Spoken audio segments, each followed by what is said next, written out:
If you're a high performer who's been passed over while watching less qualified people move up, this course is for you. I'm Jamila Brown, and over the next 3 sessions, I'm going to give you 10 tactical moves that create massive career momentum. Not theory, not long term strategies you'll forget by next Friday, moves you can make this week. I've coached hundreds of professionals through this exact situation, and what I found is that the people who break through aren't the smartest and aren't the most talented. They just have the right career moves. In this first session, we're covering moves 1 through 3, the visibility plays that most high performers completely ignore. Let's get into it. If you're a high performer who's been passed over for promotions while watching less qualified people move up, I'm going to explain exactly how to get moving in your career this week. Because the truth is, there are small tactical moves that create massive momentum if you know exactly what works. Now, I've coached hundreds, if not thousands, of high performers through this exact situation.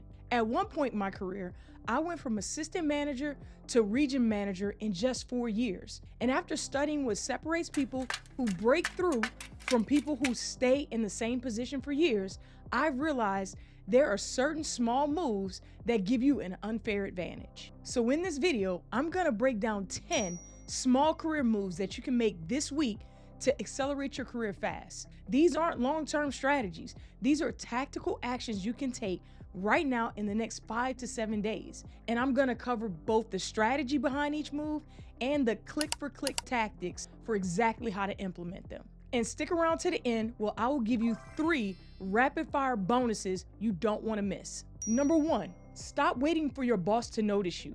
Create your own recognition meeting. All right, here's the 411 on this. Waiting for your performance to speak for itself is the fastest way to stay invisible forever. And let me explain what I mean. Most high performers think if I just work harder, deliver better results, prove my value, eventually someone will notice me and promote me. This seems so logical, right? You put your head down, you crush your goals, you go above and beyond. You're the person everybody comes to when things are breaking. You're reliable, you're excellent, you're amazing.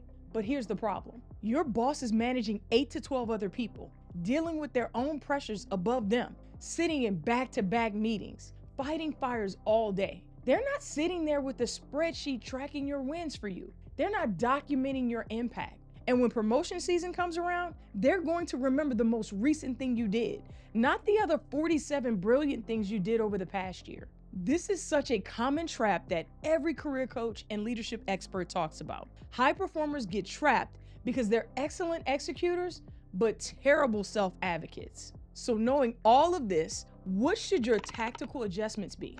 Here's what you want to do this week. Open up a Google Doc, Notion, Excel, Notes app on your iPhone, Freeform, OneNote, Evernote. Yes, there are entirely too many ways to get this done. Whichever you choose, I want you to do it right now. Title it 2025 Wins and Impact. Set a 15-minute timer. You're gonna brain dump every accomplishment, project completion, problem you solved, fire you've put out, revenue you've generated, cost you saved, and process you've improved in the last 90 days.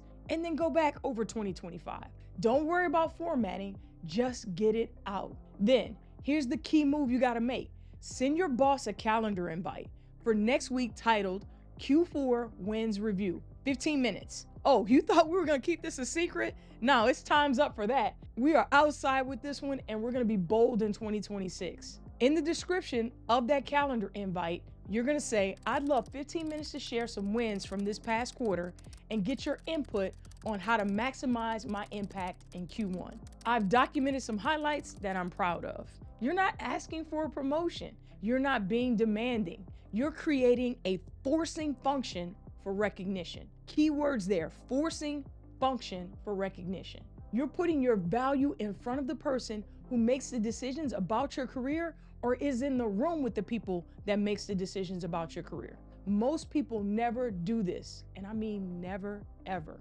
And that's why they stay trapped in the same position year after year after year after year. Number 2, abandon the head down, work harder mentality. You're trapped because you're invisible, not underperforming. Now, for real, this one will give you an unfair advantage if you execute it this week. The reason you're trapped has nothing to do with your performance and everything to do with your visibility.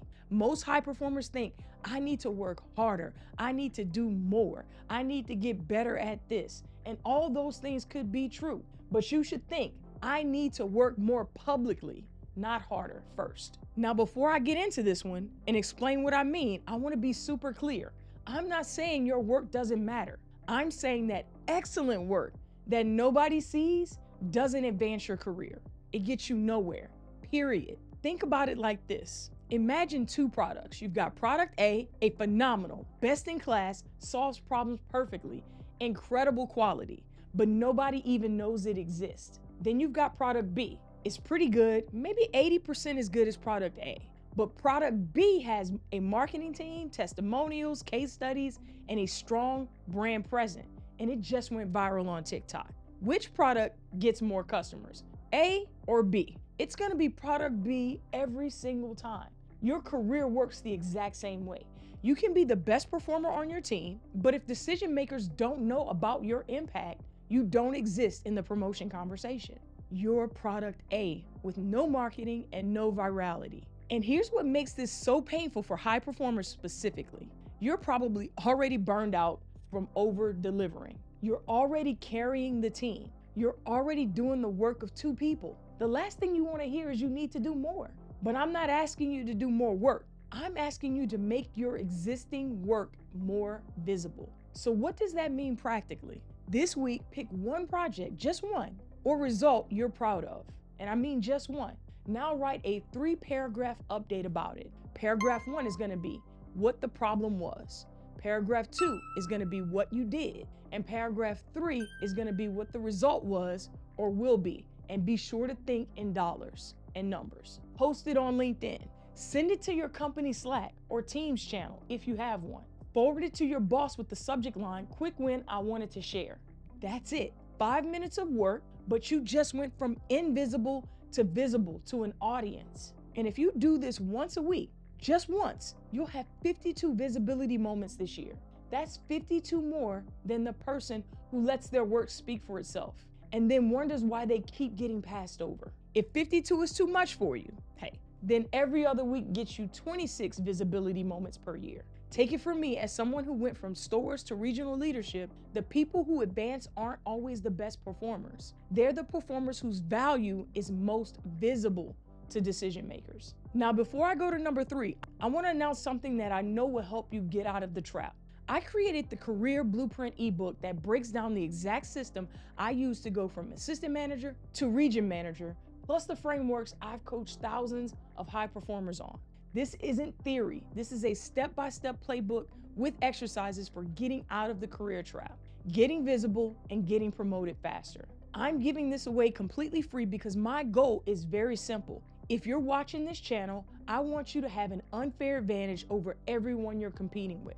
The link is in the description below. Grab it this week while it's still available. All right, now let's keep going. Number 3, stop networking when you need something. Send 3 no-ask messages this week. You hate networking because you only do it when you're desperate. And let me explain what I mean. Most people approach networking like this. Everything's fine, career's stable, no networking needed. Then suddenly, a layoff announcement happens. You get passed over for a promotion, a toxic boss situation, and now they start reaching out to their network. Hey, we haven't talked in like 2 years, but are you hiring? This feels so gross because it is gross. You're essentially saying I only value this relationship when I need something from you.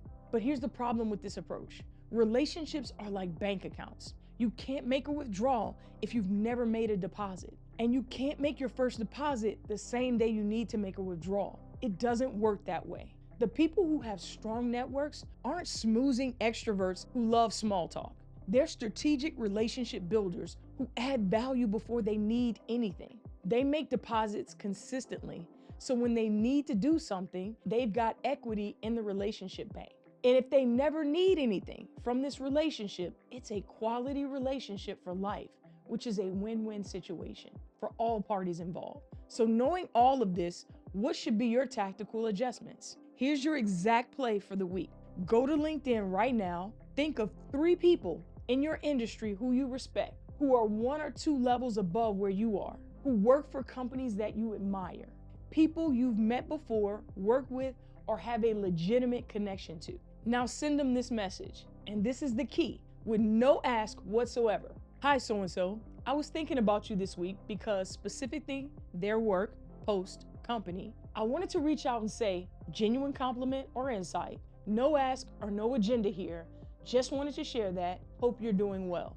That's it. You're making a deposit, a small deposit. You're creating goodwill. You're staying on their radar in a positive way. The other amazing thing about this direct message, it's kind, it's humble, and you never know how you could uplift someone and or what they might be going through when you send this message that uplifts them.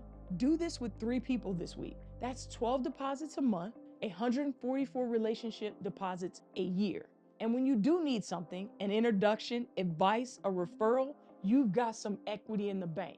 This is such a simple move that almost nobody does consistently. And that's exactly why it works, because it feels different to the recipient that you're building the strategic relationship with. So that's moves 1, 2, and 3. Stop waiting to be noticed. Get out of your head down bubble and start building relationships before you need them. 3 moves this week, no excuses. In the next session, I'm going to challenge everything you've been told about being well-rounded. We're also getting into how you've been asking for feedback the wrong way. And while your promotion timeline might be somebody else's ceiling, but not yours. Come back next week for Module 2. And if you're watching this in the future, the full playlist is going to be linked in the description. See you then.